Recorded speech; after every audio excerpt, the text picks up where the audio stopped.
Hello everyone, welcome to part 2 of October's tarot read.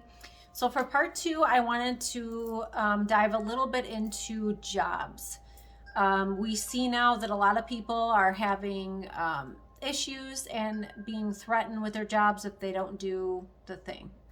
There's a lot of people standing in their power and a lot that are refusing, but there are some that are not and some are complying. I wanted to get a little bit of a look for October, just October, the energy within that. So that could be tied in a little bit to finances, but it's more related to people's jobs and what we can expect around that. So I'm really going to specifically, I did ask what in relation to this when it comes to jobs do people need to know. So we got 4 cards that came in.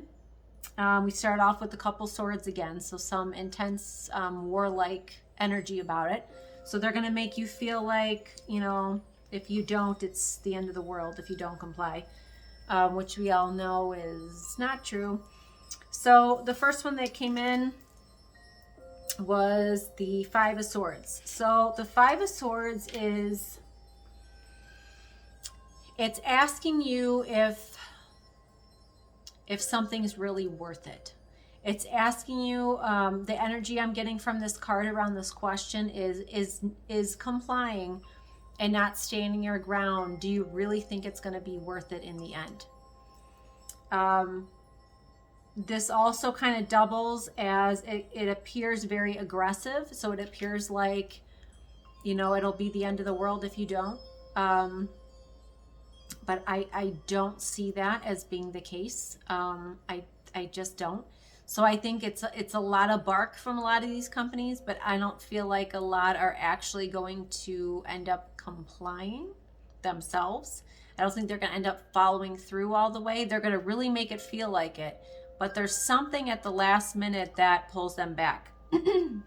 So they're communicating it very harshly, but they're really not wanting to say the fact that it's actually not possible that they can do that.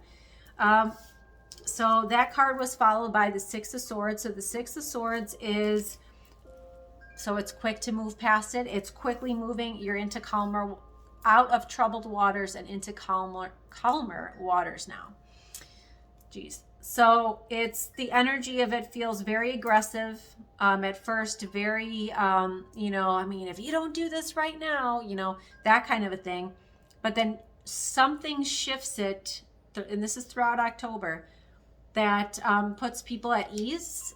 They can kind of coast through it. Some people, so I feel like the healthcare system is going to be they're going to get the worst of it. They're going to get the most, the harshest energy with it.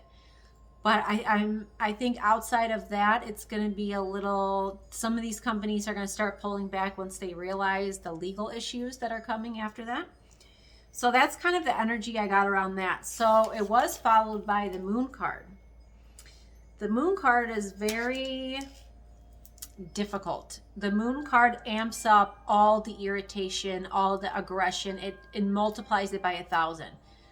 So I feel like, and this actually came in reversed, which makes it even more so.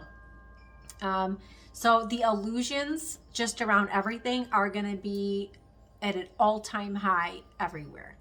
People are going to be some people are going to be so sure that this is what's going to happen. It's the end of the world. It's doom and gloom. That's the energy that I'm feeling for October for certain people regarding jobs and finance. I have to say that, so followed by the 9 of Wands. So again, with the 9s, 9s are, you know, getting to the end of a cycle. 10s are, you know, completion for a new beginning. So I feel like the 9, I'm picking up intuitively that the 9 of Wands, it's like it's a test of your strength. It's a test of your willpower. It's a test of how far can the universe push this test on you, and when will you give in, or if you do give in, what is that going to look like, or are you not going to give in? So they're really pushing people at a soul level, big time universal tests to say, are you in your power? Are you going to stand your ground? Are you not going to give in to something you know isn't right? So I know a lot of people are making that decision based on fear. They fear of losing their, fear of losing their jobs, fear of just, any kind of fear. So when you make a decision on fear, it can be any kind of fear. It's not just fear of the illness itself.